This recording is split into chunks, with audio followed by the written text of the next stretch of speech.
Heart-wrenching story there of Olivia Naserian.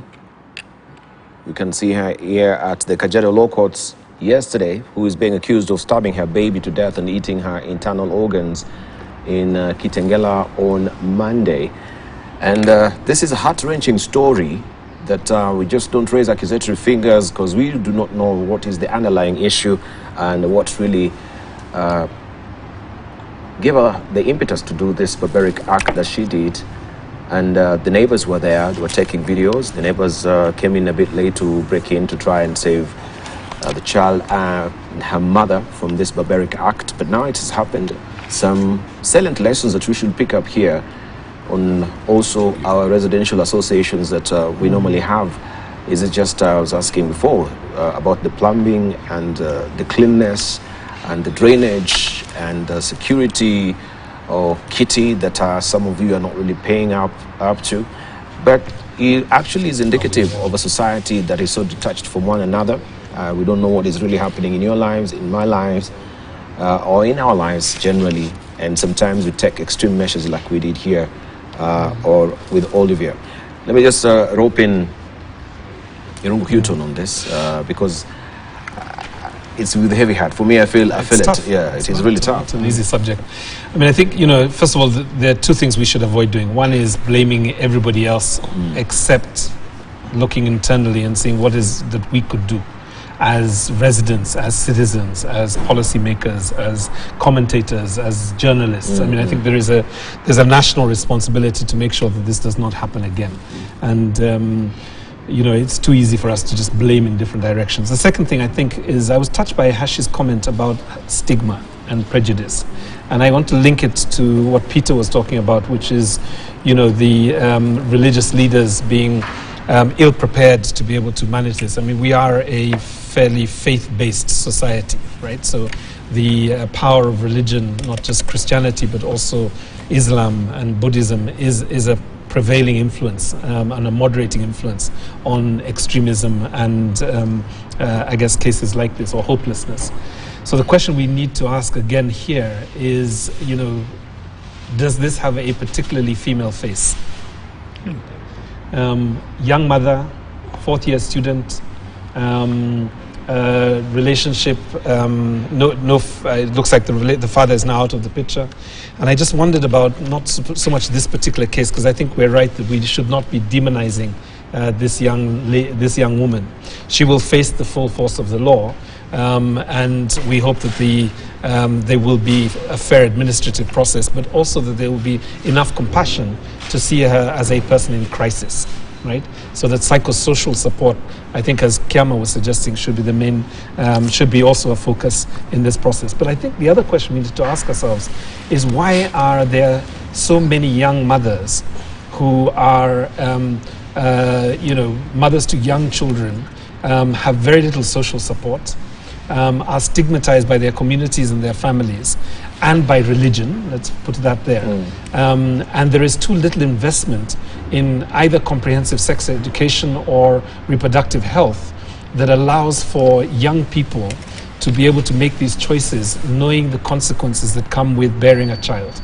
Right? Now, I'm not blaming anybody here, but I am saying that I think there is insufficient investment and even a denialism. I think that's what Hashi was saying, that somehow we do not address the sexuality of our teenagers and our young, our preteens, before they get to a point where they are now faced with really big existential decisions, decisions about their existence, and are so hopeless that they come to the conclusion, actually, that the way out is to do what happened in Kitengela.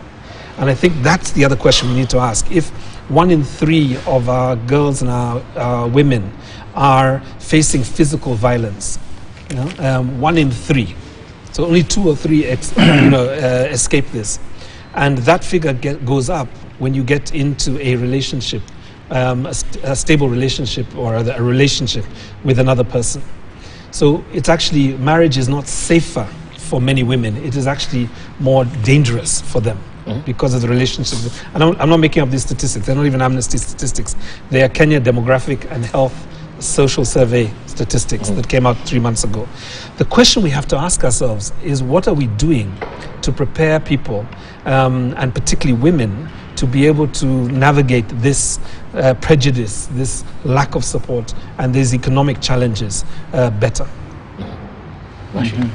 As wicked dew as ere my mother brushed. That's in Prospero and Caliban. It's a play in Shakespeare. And Debal, I believe firmly that if there was a child supplement for young mothers who are not employed, who are in school, or who are under a certain poverty line, they could receive a supplement from the government of Kenya on their phone for diapers and milk. It would do two things. It will help that family, and it will spur the economy, because they'll go and buy food, and they'll buy potatoes, and they'll buy diapers, and they'll buy things for the child.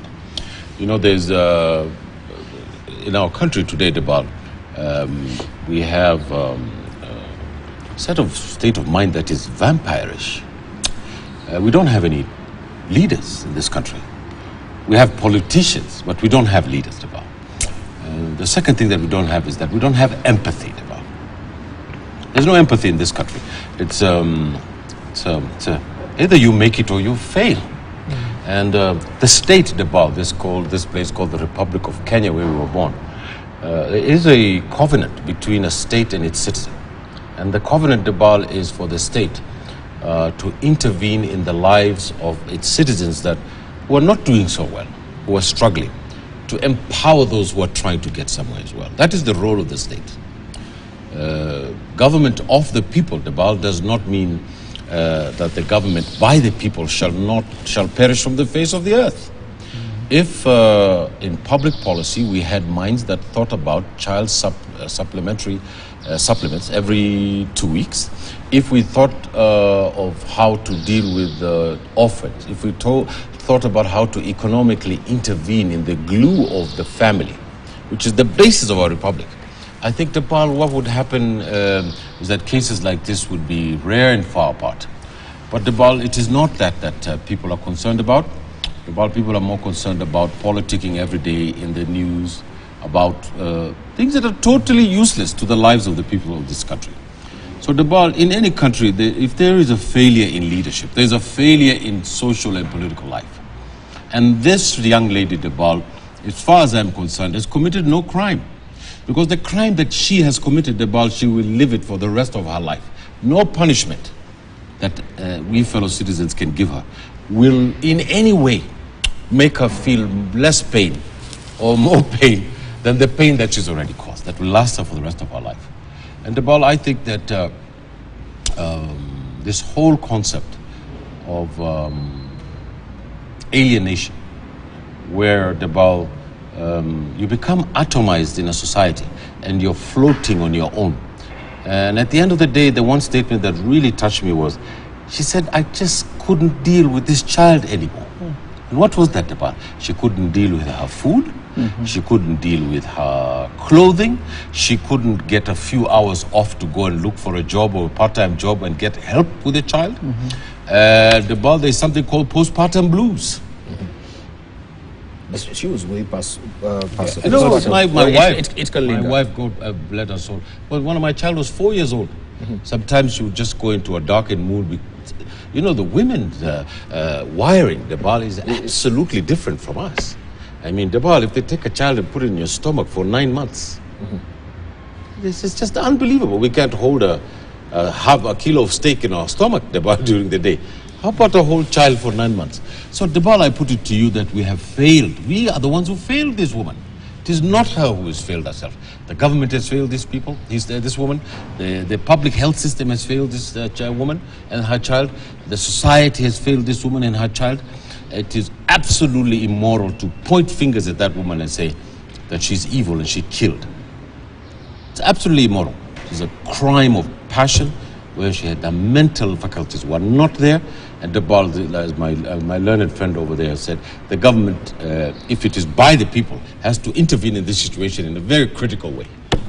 Well, still under investigation, and if we may put it as a crime of passion, and now the child was the one who really bore the brunt. Yeah.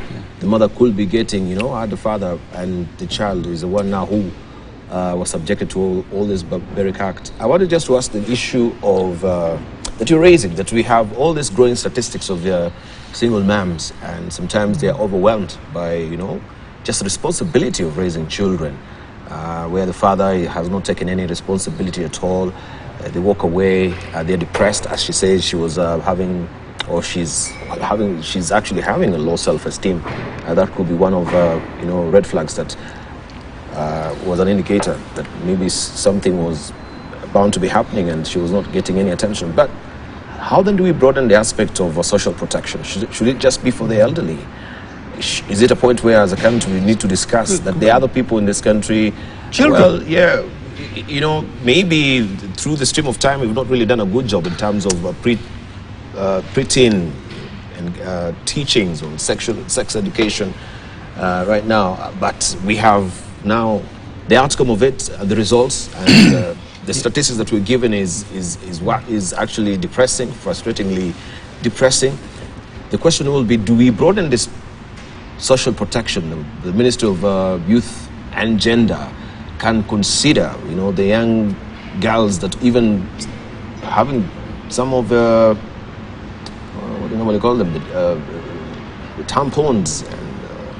I think the ball, yes, yeah, yes, I just agree. As sexual hygiene as well. Yeah. I agree that we need to extend social protection to other areas of vulnerability, because you're basically addressing vulnerability in society. So looking at the plight of young mothers in this country, I think a good number of them would fall under the category that would qualify to get that support. But the other aspect that we also need to look at is the plight of young men in this country. There are more and more men now who are just giving up. Even those who have jobs or businesses they are running, they just give up and they go back to the house. And they just sit there as zoobies. It's increasing as well. So it's not only women, it's also men who are sort of losing meaning in life and giving up the fight. And there's nobody to assist them, And what is happening is in these circumstances, the women are moving away from the house. I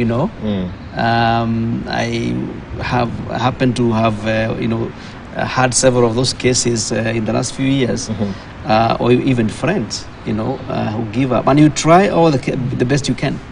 You put them in rehab, some recover.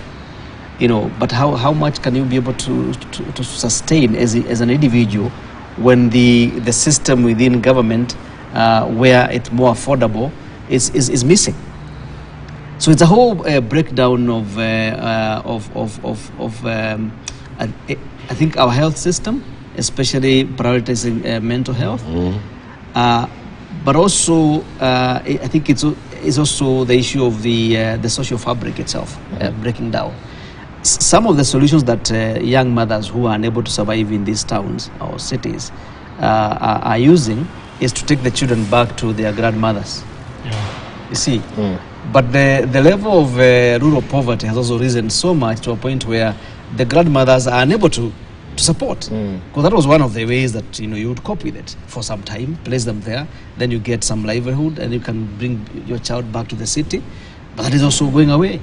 So most of these young women are finding themselves completely lost. So the men have given up on that side, they have abandoned them, and the country itself, the socio-economic setup, is also not forthcoming to them.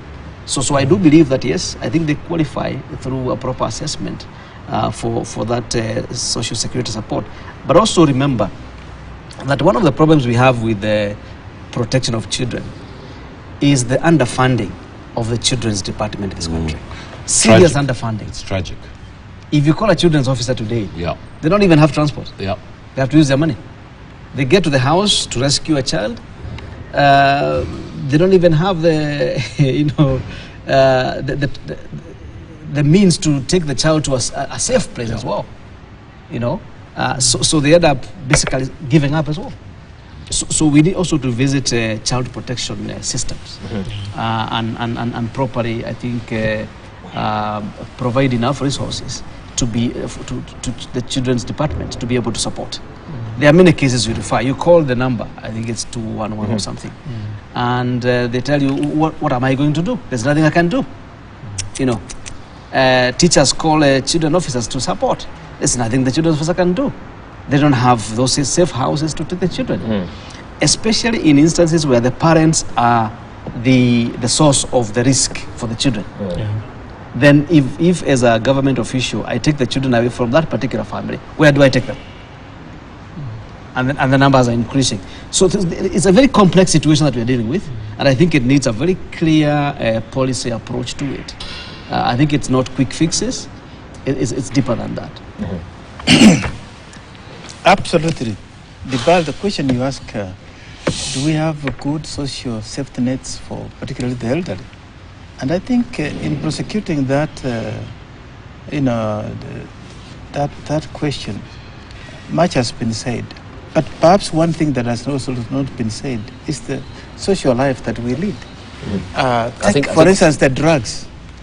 What have drugs cost this country in terms of altering our mental health? And of course, there is very clear correlation between drug intake and your good mental health. And let's go back to the kind of statistics that Peter was talking about earlier on. Globally, it is said that 1 billion people have got a mental health challenge. If you interpret or extrapolate that to Kenya, that tells you that globally is about 12-15% of the population that is not mentally sound. And in Kenya, therefore, if you did that similar statistics, it will tell you like 5 million people. How do you really see it around? Because there is no support system for this kind of people. Because, as it was said earlier on, access is a challenge, but also policy. Because you go to some of the mental health hospitals that we have, a few of them, not many in the country, because that is not seen. If any kind of ailment could give you that number of statistics, you would be seeing better funding going to that sector. But it is not. And so when you go there, it is now all private sector, so it's high cost. The moment we commoditized the health, our constitution is so good in terms of these rights, but then when it comes to implementation, it falls short of those expressions that are in the constitution. So there is a serious really reflection that as a society we need to look at and say, have we really put the foundations proper to move as a society? Because as a society, we go individualistic. There is a cost to it. We don't have support system for the society. The cost is here. So yes, we can have these knee-jerk reactions, arrest this lady, take this, and then promulgate some rules. But that is not the answer in the long run. The long run means we must really go back to the drawing board and ask ourselves, are we going in the wrong direction as a society? No. The answer is yes. And are we doing the right thing? No. Right. Let me just come to Irungu, Houghton, come to Hashi. Because we have these forums, and the social media has been instigating some of its mental health issues as well. But we have forums on social media like Kilimani, Mums, and other forums, where mums also they come and they share, some of challenges and successes on rearing the children, issues of what you're talking about, postpartum challenges, and how maybe they managed and navigated the choppy waters out of it as well. How then do we try and encourage, people who are feeling so isolated, like Olivia, and many of them, because she speaks for many who have not really spoken out, but they don't know what is the avenue to do that. When you talk about men as well, where is the place of the employer? From the human resource department, where some of these people are coming to work, but they are challenged. They don't really speak out, but things are festering inside their hearts as well. Because I remember just, when I was on the other side of the tracks as well, there was one time we had a psychologist coming just to speak to us as journalists, and this is after we had the issue of Westgate, and you know, it was really harrowing torture. We've never seen anything like it. Very traumatic, even for journalists as well. Yeah. And you know, vicarious list things that news we read and go home, and you don't take any note of it. But you find yourself really depressed because of bad news that you. And then from that particular forum, one of us really broke down and started crying, and we wondered, okay, then. She related the fact that, on that particular day, she was the one who was on air, and the news broke out, and we had a call-in now in Nakumat, and they were speaking to some of the victims who were actually caught up there at Nakumat. And then there was all this social media barrage, on how responsible we were.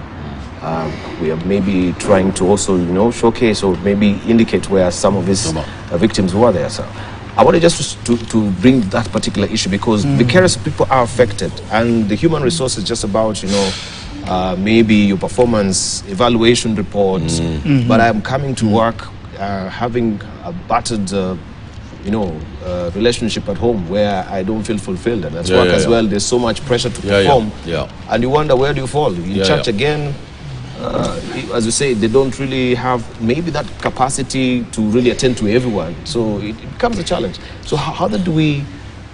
So we have to start getting intentional about positive well-being, self-esteem, sense of confidence, empathy for others, and also a respect for our own vulnerability to be able to reach out for help when we need it. And I think there are three levels. The first is the family. And whatever the family, I mean, sometimes when I say family, I think people think father, mother, children. Mother, children, father, children, children who have no parents. I mean, I think the polygamous families. I think we have to think about, all the families that are out there in the Republic, and really just help them to think through what are the mechanisms that intentionally bring in the kind of support structures that people need in today's Kenya. The second one is employers. I think in the workplace, where we do have some resources for those people who are in workplaces, because the other dynamic, of course, is that 80% of our population are small and medium enterprises. They don't, and they may be hustlers. They're working by themselves. What is the social structure? What is the support for the border rider? What is the support for the mamamboga? So we have to think about this much more broadly. I know from our own experience as Amnesty, we've had to invest very intentionally around, for example, expanding our human resource capacity. We have a small number of staff, but we realize that actually without vesting responsibility in an individual to just keep watching the workplace culture, we would continue to see these, I guess what you'd call disruptions from time to time, and toxic aggression and microaggressions, I think is the language we use, these small little jabs that we do at each other that are really like cutting somebody very slowly over a long period of time. We have quarterly events where, the team do well-being and team building exercises, So I think at the workplace, this has to be an ongoing thing. We should not wait for crises. We should recognize we are in a national crisis, and we need to do that. And then the third one probably, and coming back to the case particularly of women, I think, we've had two failed attempts at improving or strengthening our reproductive health and sexual health services in this country. The first was a couple of years ago. We tried to generate a new bill, and that basically died in the National Assembly. We also tried to develop a new policy under the last ministry, and unfortunately that did not get completed. So in many ways, I think we have to see a renewed vigor by our policymakers to just look at this from a national perspective, and I think has been said, a public health perspective, but it has to be rooted in a feminist understanding of the personal is public and the public is personal. And just so that those people who heard me say feminists don't think it's just about women. I think toxic masculinity, how are we bringing up young men, boys, teenagers, has to be dead center into that, because I think you can't look at the collapse of gender relationships without looking at all the people there. And I would just add This is more controversial, but I think the discussion that's off the table is non-binary people, LGBTIQ persons who are not serviced by any of the things we're discussing. They have no religious leaders or pastors or imams to speak to. They have no counselors that understand them and accept them for their sexuality and for their sexual orientation, but do not try and convert them into heterosexuals. So I think we have to look at the totality of our society and stop being, I think there was a great article in the one of the opinion editorials this weekend, I can't remember exactly who did it, but I think the headline was, perhaps we should just declare the ostrich is our national symbol, because we are burying our head in the sand so much in this country that we are essentially betraying people like Naserian and the victims of Shakahola as well. All right. Debal, to me, the economy is the most important thing. And out of that flows the defenses against the psychosis of human beings. I think that this country is unable to provide 3 square meals for its citizens. It is unable to protect its citizens. It's unable to create what's called a free market that can produce jobs. And it does not have an economic policy, Debal, to get us out of the morose that we're in. Debal, what is an economic policy, Debal? The economic policy is a very basic thing about a country, a republic, or a region. The hustler movement, Debal, got into government by telling all of us that they were going to do something about the economy and unemployment, Debal. It's just a fact, Debal. Nearly a year, nearly 8 months after taking over office and declaring that in the first 100 days A, the first 100 days A, B, none of these things have come out. It's not about being political or being in this political party or not being in that political. It's that the government of the day has the responsibility to bring public policy and to create the wherewithal for us to stop these social ills and these social problems. It is the government's job. It's not only the government's job, it's also the private sector's job, and it is also the job of the individual. So, Debal, but at the heart of it is the government's job. And I think, Debal, that what we're doing is we're failing the people of this country. Someone said that we have 65% unemployment. I think that's low, probably hovering around 80. And Debal, unless we have a transformative economy that provides jobs for people who are 80% of the population who are under 25, right? Debal, you have seen what's happening in the Sudan. Sudan's conflict came from a people's revolution, which was then hijacked by generals, which has then now turned into a civil war in the capital. This is just a 30 minutes flight from Nairobi here, an hour's flight. Debal, these things are caused because there's a failure in leadership and the failure in ideas, failures in not creating the institutions that are needed to do the wherewithal for the nation. Secondly, Debal, I want to say that there is such a thing as pathos, the inability to have empathy. You've seen what's happening in this graveyard, Debal. Yeah, we're coming to that. Debal, this is a symbol of what's going wrong with this country. Thank you. I just want us to listen to what the Interior CS had to say regarding that as well. And I'll be running you by some of the hotlines that you need to call if you were there and you're feeling you're depressed this morning, and you can relate with what Olivia Naserian situation is. Of course, not really going to that extent, but you can empathize with the frustration that she was in. We'll run you by some of the hotlines. Just I've lost my disconnection here. Once that is re-established, we shall just give you some of the hotlines that you can call. There's Basic Needs Watch, which is toll-free. There is also Minute Counseling. We have Be Friendly as Kenya. We have Mind Matters as well, Kenya Red Cross. We have Child Helpline. We have Nisikize Kenya. We have institutions like Kenya National Hospital, Youth Psychiatry and Psychology Services, Oasis Clinic. We have Chiromolen Medical Center. Any hospital with a psychologist, psychiatrist, or a therapist, you will be helped. And I think it's important. But for now, let's just listen in to what the Cabinet Secretary, Ministry of Interior, who was in Shakahola yesterday, had to say regarding the current state of play. And that number keeps moving the needle jot higher. just a jot higher. It stands at 90 as we speak. Let's listen in. What has happened here is the discovery of serious crimes against the law of Kenya and against international law. It's not a small matter. It's a grave matter. And therefore, I know the country is in deep pain and shock. The rest of the world is in solidarity with the people of Kenya for what has happened here in Kilifi.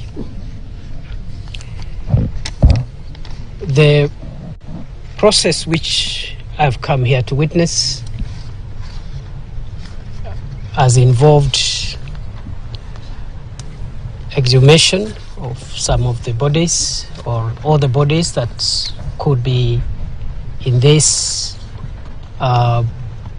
property after the court gave orders that the exhumation proceed. I am informed by those who are responsible that until now, over and above the figure that was given yesterday, which was at 73,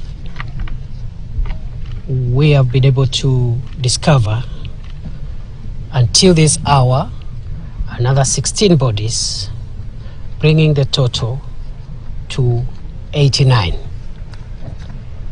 And this is as at now. The process continues for the rest of the day, and we don't know how many more graves, how many more bodies we are likely to discover. Up to now, we have also rescued quite a number of people, including 3 who have been rescued today, this morning. And I think the figure now is around 34 of those who have been rescued alive. And we thank God for saving the lives of those dear ones. And we pray that God will help them to go through the trauma, to recover and tell the story of how one time a fellow Kenyan, a fellow human, decided to hurt so many people heartlessly, hiding under the Holy Scriptures, purporting and pretending to be a follower of one who killed nobody, and instead of killing anybody, actually, on the contrary, he died for the salvation of the world. So it's very hurting that somebody hiding behind Scripture and the Bible has caused us this kind of damage. Right, that is, well, a bit of feedback here. Hope it will be sorted out. Well, that is the CS Interior, of course, was in Shakahola yesterday. And this issue really is bringing a lot of questions to the fore. And even as we were discussing off camera, then this is in the penal code. How then do we go full steam ahead and looking also at the deeper legal issues regarding this particular latest development, as it were? But the question is, and we'd actually teased out the issue of the National Coroner's Act that was implemented or assented to by the president in 2017. And up to now, we've not even had any coroner general installed. We don't have any coroners in the counties. They would have really come in handy to stem even the situation, because there are people who are responsible in registering the burial permits within counties. There are the people who also are responsible in identifying the cemeteries as well. And if at all there were registrations of people who are dying, how then did it really, if there were registration of people who are dying, could it have raised eyebrows regarding the spate of numbers that were actually, being clocked every week or every day in this regard? We had borders who were ferrying these people to and fro in that village, and we've seen some of them emaciated Why were they mealy-mouthed? Were they paid to keep silent? Was there an issue of also collusion to make sure that people, all the faithfuls who were in Shakahola, did not bring this plight to the public much earlier so that the situation can be tamed? I wanted to run you by some of the toll hotlines that we had before, now that I have my connection back as well, so that you can see it. These are the numbers wherever you're waking up from and you feel like you're depressed, so that you can call in. You wonder sometimes, who will you call? We have hotlines here. Basic Needs Watch. You can take a screenshot and try and keep it, or you can write down. This is Basic Needs Watch toll free. The number there is 0800 723 253. We have Minette Counseling toll free there. 0800 720 029. We have Befrienders Kenya 0722 178 177.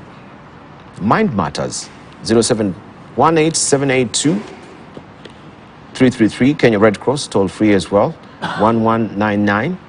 We have Child Helpline 0711 400 506. We have Niskize Kenya 0718 227 440. Also institutions: Kenya National Hospital Youth Psychiatry and Psychology Services, Oasis Clinic, Chiromo Land Medical Center, and any hospital with a psychologist, psychiatrist, or therapist will really come in handy. This will be on the split as we continue with the conversation. If you want to just take these numbers and save them, they might really come in handy someday. All right, let's just navel gaze on this issue of Shakahola. And I just wanted to begin with, first of all, where we are at, just to get a reflection from the human rights perspective as well. I know there've really been issues around it, and people have spoken quite movingly regarding this current state of play that we have. It is not just here in the country. We can see in Tanzania. Also, the headline there is all about zealotry and how this should be a lesson to the East Africans, the lesson that of the barbaric act, or maybe this particular cult in Kenya, should be a point of inflection. From one assessment, let's just begin before we go to the Coroner's Act. When you heard about this story, what really comes to mind?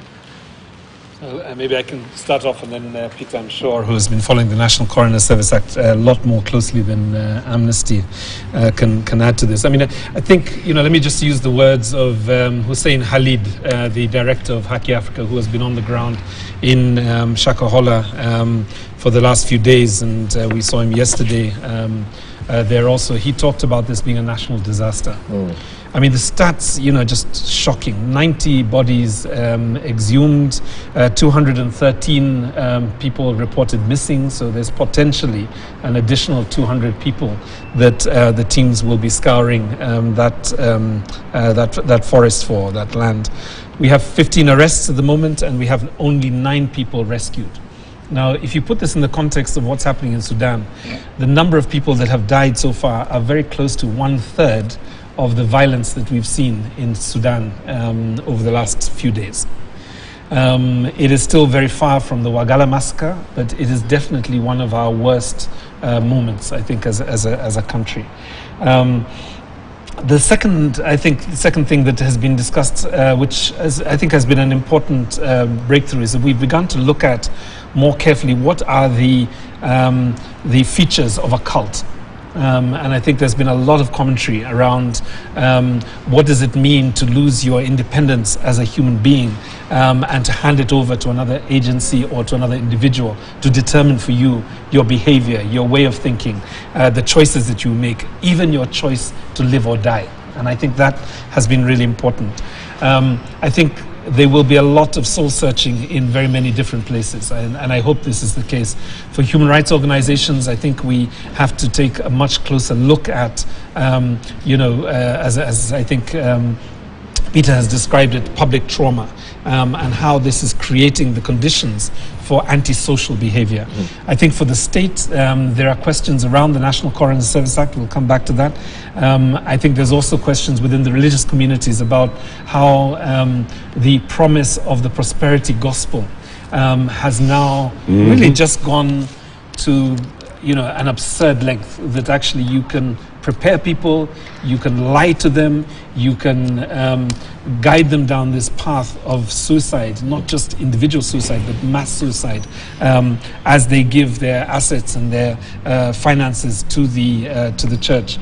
Good News International is not the only religious agency that talks about prosperity gospels or other promises, riches to people while they are here, if they hand over their resources. And I think we have to see greater regulation, self-regulation also by the religious community. So these are some of the thoughts that I think we have to generate at this time. And just to simply say,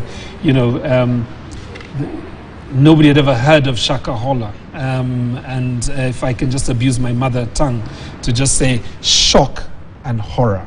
That is the area that has now preoccupied national attention. Very sad. Very sad. Okay. Peter Kiama? Yeah, let me say, Dibal, the Shakahola situation. I agree, it's a national disaster. I mean, it's a failure.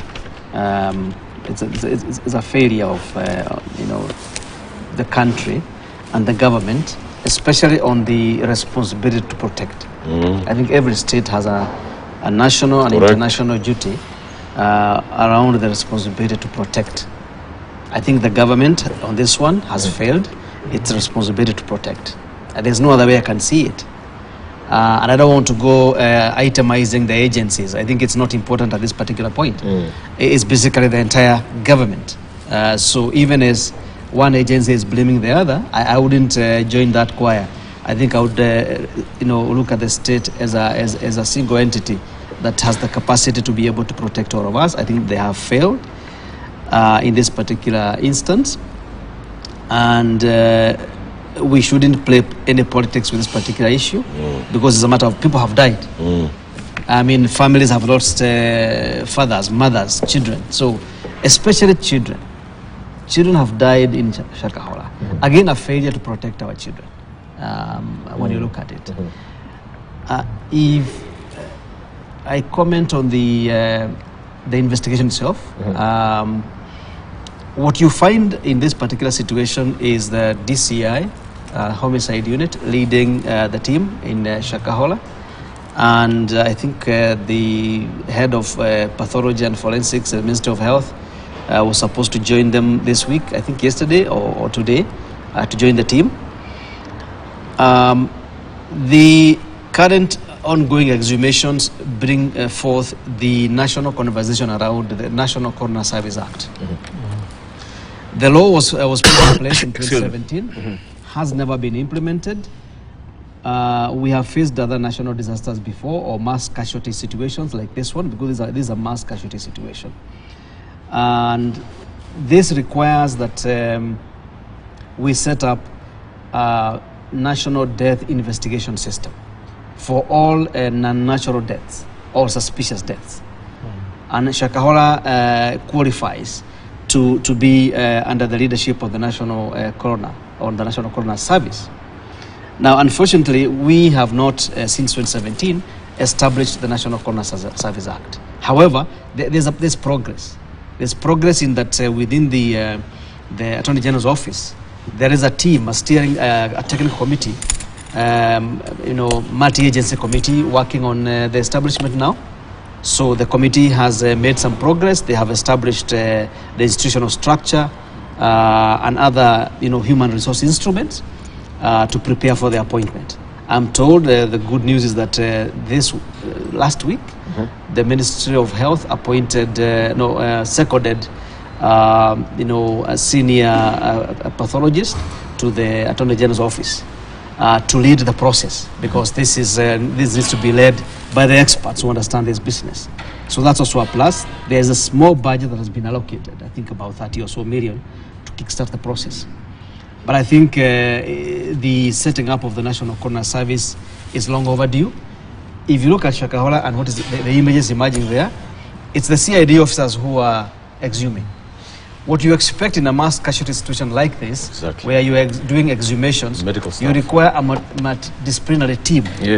You need forensic anthropologists. who can look at the bodies and tell us whether those injuries on the bodies were ante-mortem or post-mortem. They were before death or after death. You need forensic archaeologists to guide us on how to dig. You don't just dig. When you're in a mass casualty situation. You follow a particular methodology. You are able to identify even where there's no visible grave, where there's no mold of earth. The forensic archaeologist is able to tell you this is disturbed soil. They're able to tell because they have studied soil formation, and they can tell you whether this is disturbed or this is natural as it was from the beginning. So you needed that multidisciplinary team to go to Shakahola. I'm not faulting the DCI. They are doing a very good job actually. They have found 90 bodies.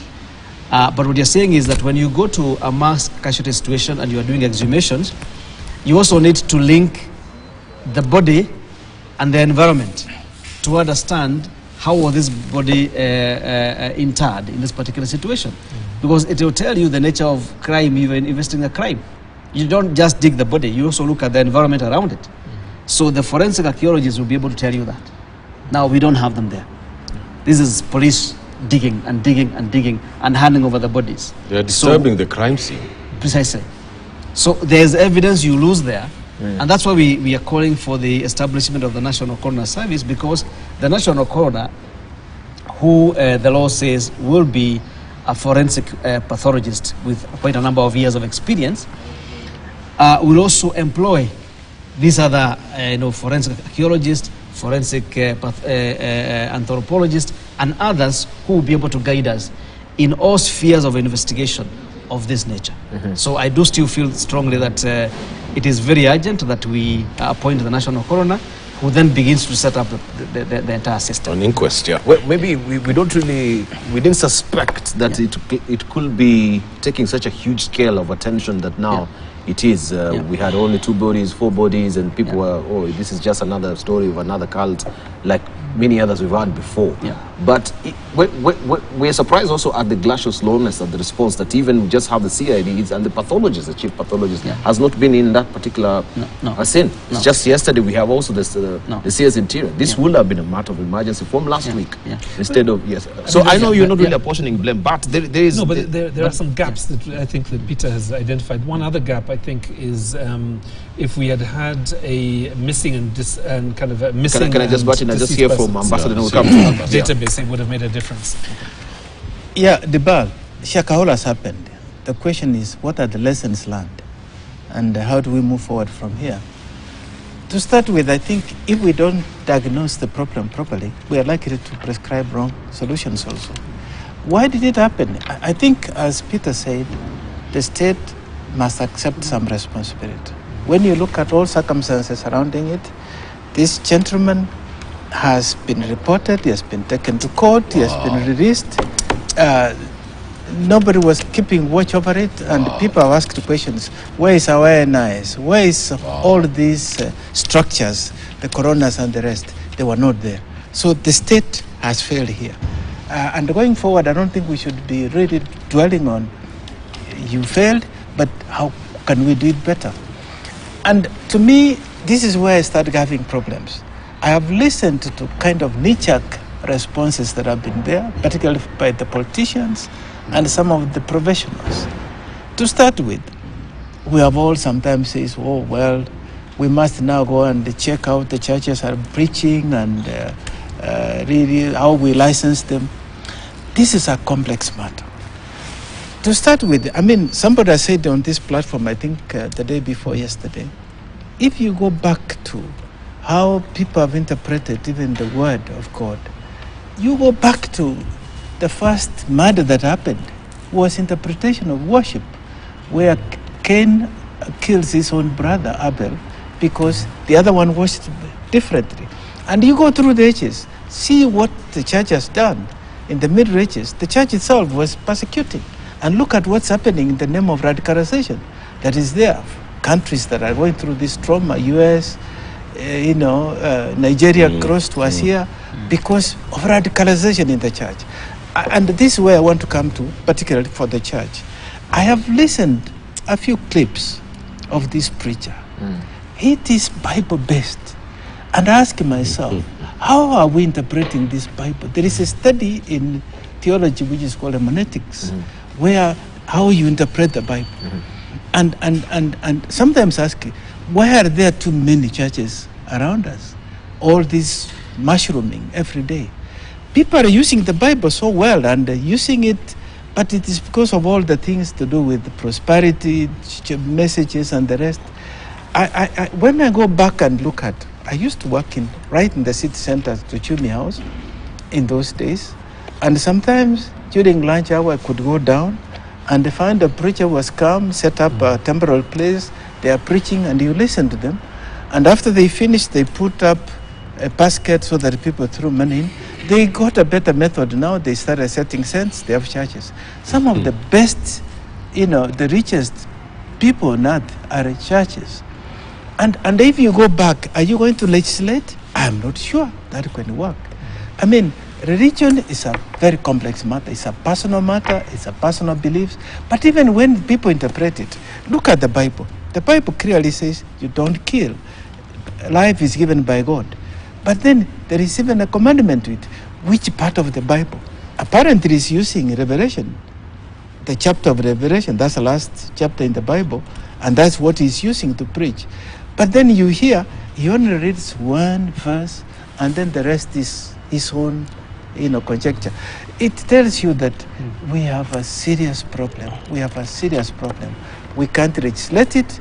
We can't go and send security to go to church and make sure that the pastor is preaching from the Bible. Even if you start registering, you'll get into uncharted territory. I must say, this is a moment of reflection to ask ourselves, perhaps influenced, these people have gone. You hear there was an hostess who sells everything, goes there. What does that tell you? It is more than just simply religion as such. It is deeper. And I think I want to advise, you can't call it genocide because you haven't really discovered genocide. I'm not a lawyer, the minister is a lawyer. But it means, really, let's not just have this knee-jerk reaction. Let's have a reflection. Can you allow me just to take a short break? And you raise a very important point on interpretation of the Bible and the hermeneutics, and many people who are taking advantage of reading the Bible. But I remember one principle that normally says that you read the Bible like any other book, and read the Bible like no other book. So you've got to read the Bible like any other book, and read the Bible like no other book. We'll take a short break. We'll circle back with more.